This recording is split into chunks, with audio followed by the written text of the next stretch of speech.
C'est un produit assez méconnu, même ici en Corse. Les huîtres et les moules de Diane, on les connaît bien sûr à travers l'Europe.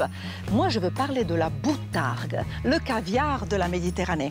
Un produit que l'on peut consommer tel quel ou alors transformer. D'ailleurs, notre chef et l'amateur vont transformer ce produit magnifique. Et même là, je mettrai mon grain de sel.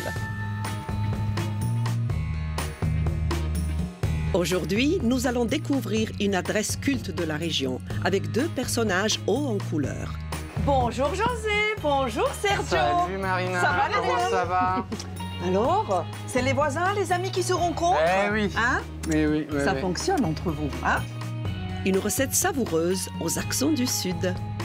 Voilà, risotto, c'est un des premiers plats que j'ai cuisiné même dans mon adolescence. Sublimé par quelques zestes de notre produit vedette. Le visuel est tellement important en cuisine, une fois que l'essentiel est acquis, c'est-à-dire la saveur et la texture.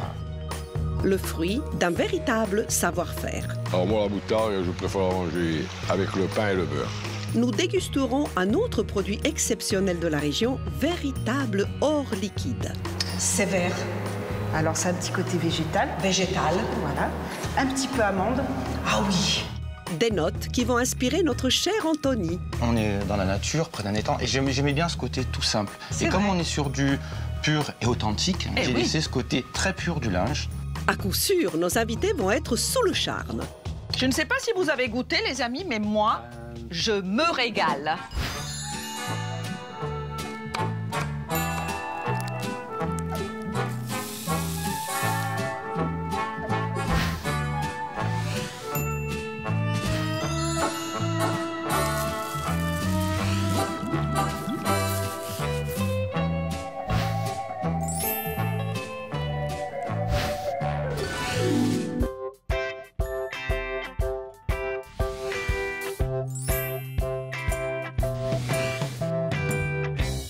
Entre ces étangs sauvages et ces plaines fertiles, la Costa Serena est un terroir incroyablement riche et majestueux, sublimé par des producteurs amoureux de leur terre.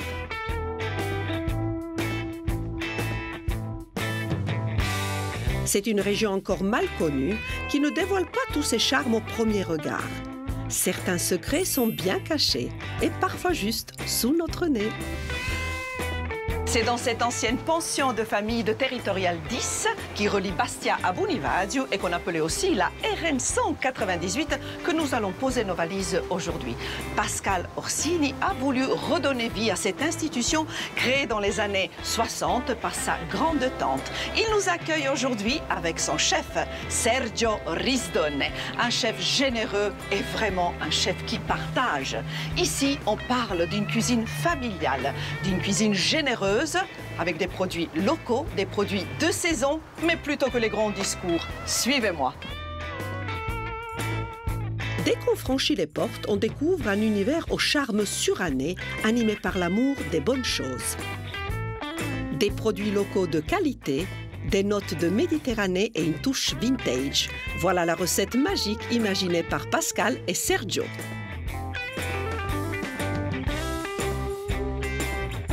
À la fois authentique et créative, la cuisine de Sergio Risdone a une saveur délicieusement régressive. Ses pâtes carbonara sont déjà cultes dans la région. Ingénieur de formation, la vigneronne José Vanucci pourra le confirmer. Elle aborde la cuisine comme un savant assemblage d'arômes, alliant technique et passion. Alors là, José, on va faire un risotto mulet avec de la boutargue. D'accord. Donc ce qu'on va faire, déjà on est 5, on va peser dans 80 grammes par personne. D'accord. Donc c'est-à-dire 400, 450. Plus on met... Donc j'y vais.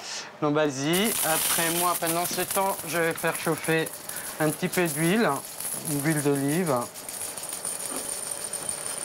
Voilà. Bonjour José, bonjour Sergio. Salut Marina, Ça va, comment ça va? Alors, c'est les voisins, les amis qui se rencontrent? Eh oui. Hein? Oui. Ça fonctionne entre vous. Tout Hein? à fait, très bien. Mais je pense que oui. Mais généralement, moi, j'ai l'habitude d'être de l'autre côté du C'est miroir. vrai, c'est Ouais. vrai. Mais je sais que tu cuisines bien, José. Hein? Du vin surtout. Ouais, une vigneronne. Exactement, Une vigneronne. exactement. Ingénieur, Oui. Accessoirement, oui. agronome. Oui. Très bien. Sergio, Ta torque est magnifique. Merci Marina. Elle est sublime. Alors les amis, j'ai entendu risotto, j'ai entendu boutargue, mais avant de passer à la recette, j'aimerais bien faire un petit tour du côté des temps d'Urbino, non loin d'ici, pour voir comment on produit la boutargue.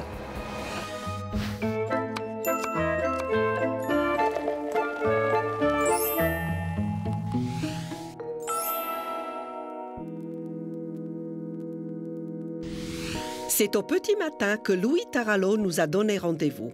Avec lui, nous allons enfin percer le secret de la boutargue. La boutargue, c'est des œufs de mulet. Le mulet, on le prend au niveau de l'embouchure.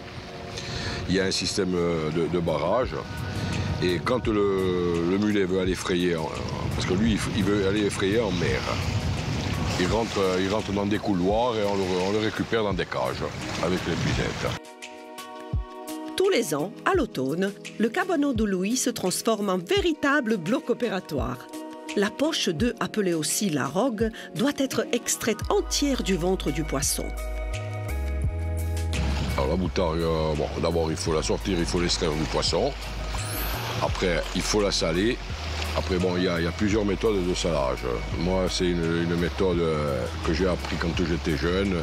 Je la frotte avec les mains et en frottant, on raie la peau. Ça fait qu'après, quand on le met en sel, elle lâche de l'eau, ça fait de la saumure. Et le sel pénètre à l'intérieur, parce que c'est le sel qui la conserve. Et après, je la laisse tant de temps en sel, tout dépend de la grosseur. Je la rince et je la mets à sécher sur des planches.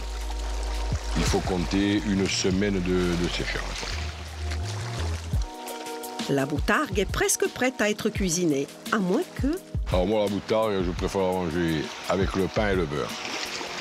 Je la mange comme ça, naturel. Les deux belles pièces préparées par Louis vont être précieuses, en tout cas pour la recette de nos cuisiniers. Voilà, c'est à ceci. On reconnaît. C'est un petit peu comme la clémentine corse. D'accord. Où on laisse la feuille. Voilà, exactement. Ici, c'est une magnifique boutargue, bien de chez nous. Ça, c'est une première, une recette. Alors, le risotto très italien. C'est un des premiers plats que j'ai cuisiné même dans mon adolescence. Hein, parce que nous, en Italie, on a encore moi, j'avais encore ma grand-mère qui cuisinait énormément. J'ai eu la chance d'avoir la transmission des bonnes choses, de la cuisine traditionnelle et authentique. Voilà. Alors là, tu as risottos, deux commis pour le prix d'une, hein, on va dire ça, José. Hein, on va l'aider toutes les deux. Surtout, je vais très bien. venir ici pour capter les secrets de Serge. Bien évidemment. Allez, il n'y a plus qu'à, on attaque. Alors, qu'est-ce qu'on peut faire? On va commencer par émincer l'oignon. On va les faire revenir dans de l'huile d'olive. Parfait. Et après, on mettra le... C'est José qui s'y colle. Vas-y, voilà, c'est José qui s'y colle. Au boulot, chef. Je regarde le geste, j'admire. Donc, l'huile d'olive. Alors, la région s'y prête. Quelle région magnifique et riche, l'huile d'olive. On a sur place, tu travailles avec les producteurs locaux, j'imagine. On travaille avec les producteurs locaux hein, pour tout ce qui est voilà, possible de trouver dans la région. Voilà, donc huile d'olive, vin, poisson, je viens de l'étang d'Urbino. Super. Voilà, et on essaye au maximum de valoriser tout ce travail de la terre. Voilà, qui se perd de plus en plus. José, est-ce que tu veux ouvrir les vins, s'il te plaît? Oui, ça, discipline. C'est ton domaine, hein? Oui. Parce que pour un bon risotto, un vin blanc de qualité est très important. Sec. Voilà. Ouais, tu vas nous en parler un petit peu de ce choix. Pourquoi ce vin? Parce que c'est un Vermentino sec. Qui est de l'année, qui est dans sa jeunesse. Et là, dans la composition au cours de la cuisine, c'est de ne pas faire prendre le dessus au vin. C'est-à-dire que lui, il est là pour révéler le risotto, c'est un support et non pas quelque chose qui doit être... C'est un équilibre. Mais il faut un vin de qualité. De qualité, bien évidemment. Tous les ingrédients doivent être de qualité. Tout à fait. Voilà.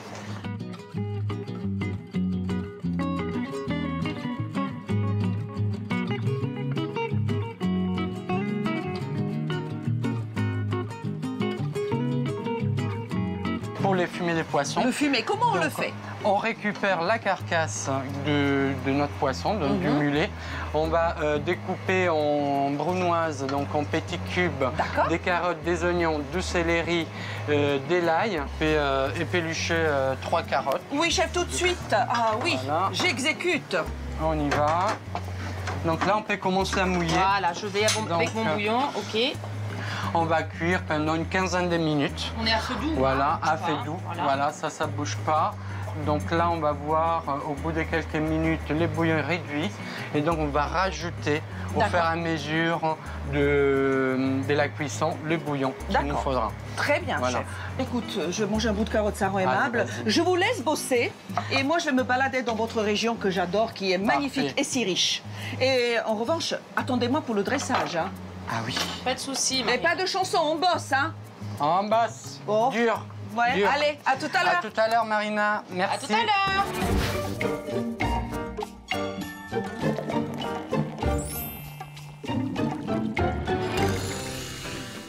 La Costa Serena est un véritable jardin d'Éden. Au cœur de ces grandes étendues cultivées, je vous amène déguster un grand cru. Mais pas forcément celui auquel vous pensez. Il est magnifique ton domaine, Anne. Là, Merci. on est voilà, parmi les oliviers. Hein. Oui, tout à fait. Là, on est sur une oliveraie qui a une vingtaine d'années. Oui.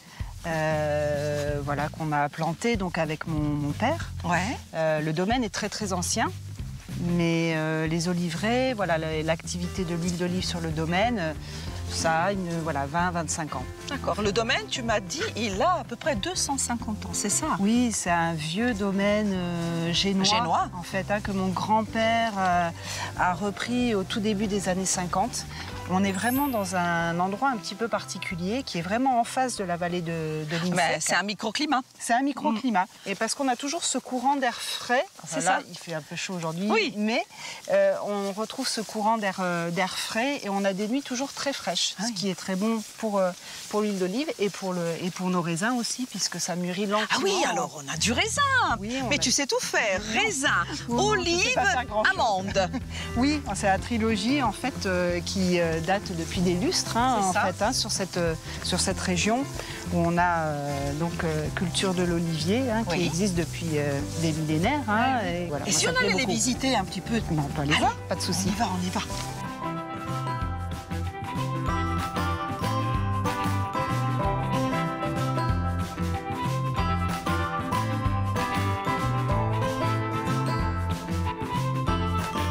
On va te faire goûter une huile qui est assez typique en fait de l'AOP de Corse, c'est une Germane, bien fraîche. Voilà, on a de la sabine, tout ça, mais on va attaquer par une Germane. Oh, la couleur déjà. C'est vert. Alors c'est un petit côté végétal. Végétal. Voilà. Un petit peu amande. Ah oui. On retrouve beaucoup beaucoup. l'amande. Et là, j'y vais. Je peux. Et là, tu, après avoir senti, après tu la fais tourner dans ta bouche. Voilà, et là tu peux trouver les premiers arômes qu'on retrouve. On retrouve souvent en bouche les arômes qu'on retrouve au nez, des fois qu'un petit goût de Il y a maquis. un peu d'amertume. Voilà. Et après on sent aussi un petit peu l'amertume et une petite ardence. Mais en fait, on n'en a pas beaucoup. Bon allez, on continue notre dégustation. Allez.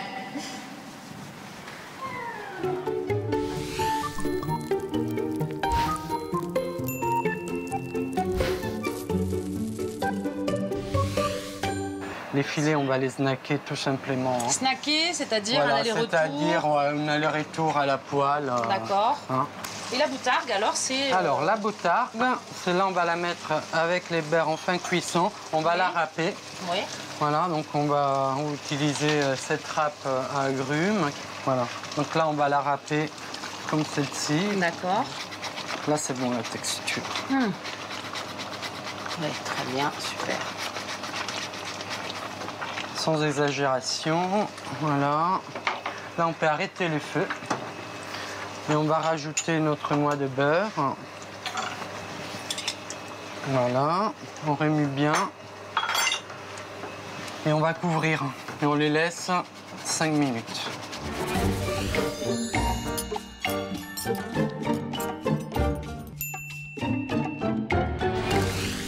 Pendant que nos amis s'affairent derrière les fourneaux, je m'offre une petite parenthèse à l'étang d'Urbino pour voir ce qu'Anthony nous a concocté.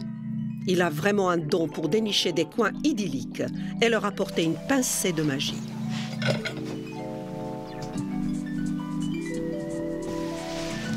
Tu es incorrigible. Tu sais quoi, j'ai à peine eu le temps de visiter un ou deux endroits de cette région magnifique. Tu as déjà trouvé le lieu, une cabane de pêcheurs, une vue splendide et une table, mais je suis émerveillée. Alors tu sais, le thème de ma table, en fait, c'est pur et authentique. D'accord. C'est comme l'artiste qui crée toute cette vaisselle. Ouais. Elle s'appelle Pascal Nissen. Elle est belge. C'est très beau. Et c'est sa première ligne de vaisselle. Et qui s'appelle Pur. Et donc j'ai voulu rester sur ce thème. Et tu as choisi du lin. Pareil. Coton, des matières nobles. Je précise, hein, pour vraiment, c'est important de savoir, on repasse pas le lin, hein, on peut le laisser froisser. Alors légèrement. Moi, sur un lieu comme ça, quand tu le fais à la maison, que tu reçois du monde, j'aime bien que ce soit, tu vois, vraiment apprêté. Oui. Alors que là, on est dans la nature, près d'un étang, et j'aimais bien ce côté tout simple. Et comme on est sur du pur et authentique, j'ai laissé ce côté très pur du linge. Les serviettes aussi, hein. Elles sont très épais, j'ai fait des serviettes et une nappe. Alors les verres, pareil, on est toujours sur la même gamme, c'est toujours pur. Hein. Et ce sont des verres bullés. Allez, on va les poser. Voilà, alors vas-y, je te laisse les mettre en place. Tu remarqueras qu'il y a quelque chose qui n'a rien à voir. Alors ça, c'est des verres marocains, je connais bien. C'est des petits verres à thé marocains. À thé, oui, oui. Et je trouve que le soir, tu vois, quand il fait, c'est sympa d'avoir des petits lumignons. Ah, on va faire comme les photophores. Et voilà, des petits lumignons, des petits photophores. Et je trouve que c'est assez joli sur une table. Ça fait une toute petite lumière d'ambiance. Douce. Très douce, voilà. Et ça ramène, tu vois, ce côté un peu chic. Parce qu'on n'a rien de doré, en fait, on est très brut. Et comme ton chemin de table et les lumignons, il y a cette note un petit peu chic qui, voilà. Qui dit pêcheur, dit filet de pêche et flotteur. Des petits flotteurs de pêche, c'est très beau. Alors ça. tu sais, j'ai pensé tout de suite pour opposer le couteau. Et tu sais que j'avais pas pensé, moi. Eh ben voilà. Si tu es d'accord. Et ça nous fait aussi une touche de couleur supplémentaire. Exactement. Voilà, je t'en donne, si tu veux bien de ton côté. Alors. Donc on écarte un petit peu la cuillère. Sur le couteau.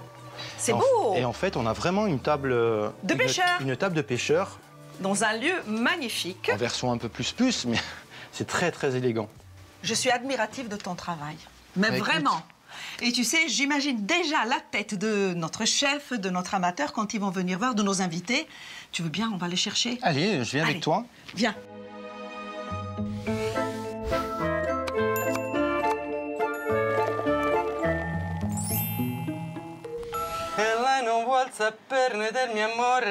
Tu sais qu'elle a dit de ne plus chanter, hein.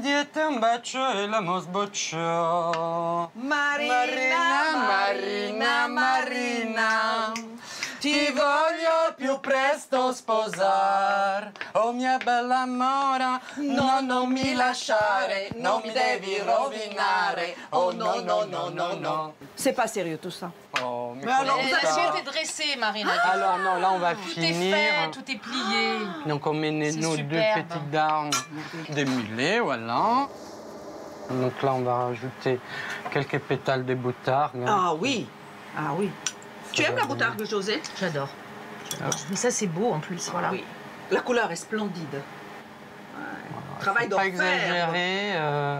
C'est puissant. Mais c'est bien ça, c'est comme dans le vin, le visuel est tellement important en cuisine. Bien sûr. Une fois que l'essentiel est acquis, c'est-à-dire la saveur et la texture. C'est ça. Là, un peu de verre, chef. On va mettre un peu de verre avec les romarins, rappel de bouquet garni. Bien sûr. De bouillon. Bien évidemment. Alors, tu sais ce qu'on dit, Sergio, dans la Méditerranée? Oui, alors, l'huile d'olive 3 fois dans la cuisson. On commence d'abord, on cuit sur de l'huile d'olive, ensuite pendant la cuisson et la troisième fois dans l'assiette. C'est pour l'amour. Pour l'amour, la troisième touche. Ne me dis pas que c'est fini, moi je mets mon grain de sel. Il faut ton grain de sel. On n'oublie pas les noisettes de Champion. Hein? Quand même. Alors tu me dis, tu m'autorises à mettre un petit peu? Alors on va en mettre, moi ce que j'aime bien, on commence par les centres, on se dégrade vers l'extérieur. Bien sûr, chef. Un peu de pression, hein, Marina. Voilà. Oui, là, voilà. Là, un petit dégradé. Beaucoup même. Un peu plus dans les centres. Un peu plus dans le centre. Et on est parfait. On va mettre une note... Elle est belle, cette 10 sur 10, recette. magnifique. J'ai bossé, moi, quand je suis partie. Hein. Je me suis baladée et j'ai trouvé un endroit mais merveilleux. Alors vous allez me suivre et j'espère que ton risotto ne souffrira pas trop pendant le transport. C'est pas à côté, mais c'est pas loin non plus. Alors venez avec moi. Allez, on y va. Venez, je vais vous montrer ça. Allez. Allez, en route.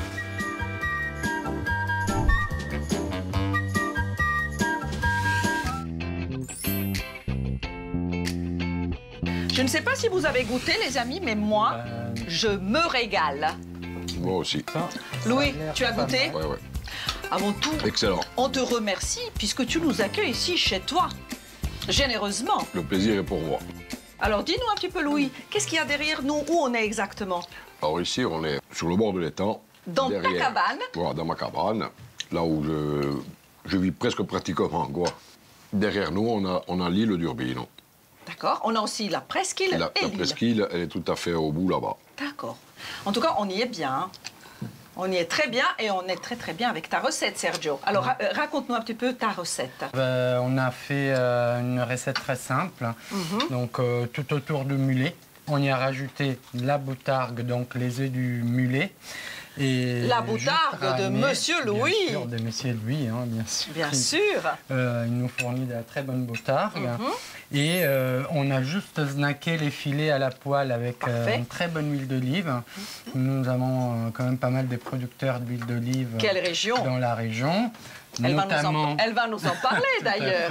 Elle va nous en parler. Voilà, donc qu'est-ce que nous avons utilisé comme... Parlez-nous un petit peu de cette huile. Alors là, c'est une huile donc, qui est fait avec des olives. Enfin, c'est des olives qui sont pressées très vite. Donc on a vraiment un jus de fruits frais d'olive.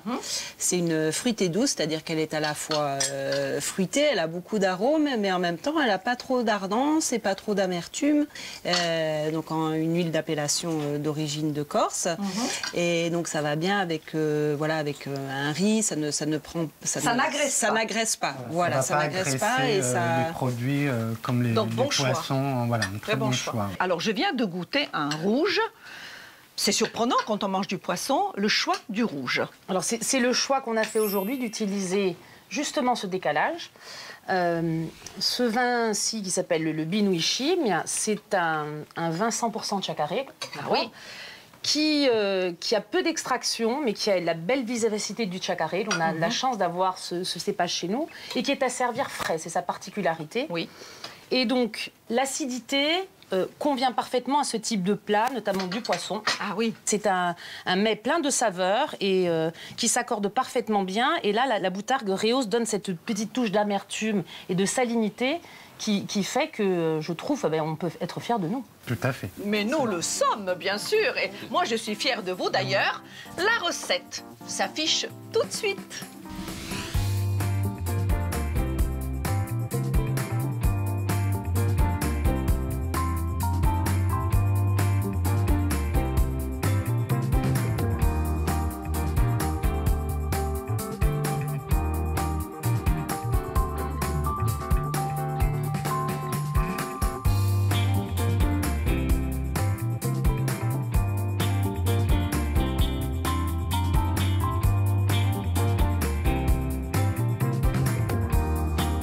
Je voudrais qu'on parle un petit peu de vos métiers passion, parce que là, j'ai autour de moi 4 métiers merveilleux. Je vais commencer par toi, Louis, la pêche.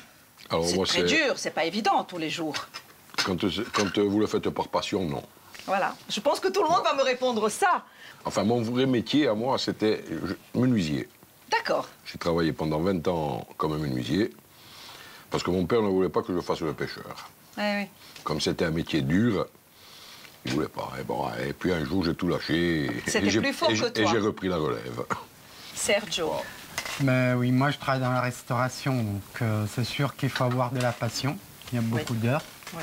Et moi j'ai cette passion depuis mon adolescence. Tu y réussis merveilleusement bien. Merci beaucoup. Merveilleusement bien. Et grâce à toi, José, on déguste un merveilleux cépage, un très bon vin. Toi, métier passion, bien évidemment. Forcément, avec mon mari, vignerons tous les deux, au Fornel. Ce matin, pendant qu'on cuisinait, j'avais la même réflexion, je fais la même chose. Lui, il sculpte avec la température. Et puis moi, c'est pendant la vinification, pendant les remontages. Il y a tous ces éléments-là qui rentrent en ligne de compte pour accoucher d'une cuvée, voilà. Anne, toi, tu as commencé comment? Ben, moi, j'avais une formation plus viticole, justement. Ah. Et par la suite, en fait, j'ai eu envie de faire de l'huile d'olive parce qu'il y avait vraiment une similitude par rapport au vin énorme. Donc, en fait, l'huile d'olive, c'est pareil, c'est une histoire de terroir, de cépage, de savoir-faire. Voilà, et c'est un métier passionnant aussi, où on compte pas nos heures. Et vous vous complétez merveilleusement bien tous. Et moi, petite fille de marin et de vigneron, je vous remercie du fond du cœur parce que j'ai passé un merveilleux moment. J'espère vous revoir très très vite, vous aussi. J'espère vous revoir très très vite pour un autre grain de sel dans notre très belle Méditerranée. Santé, à consommer avec modération. À très bientôt. Santé.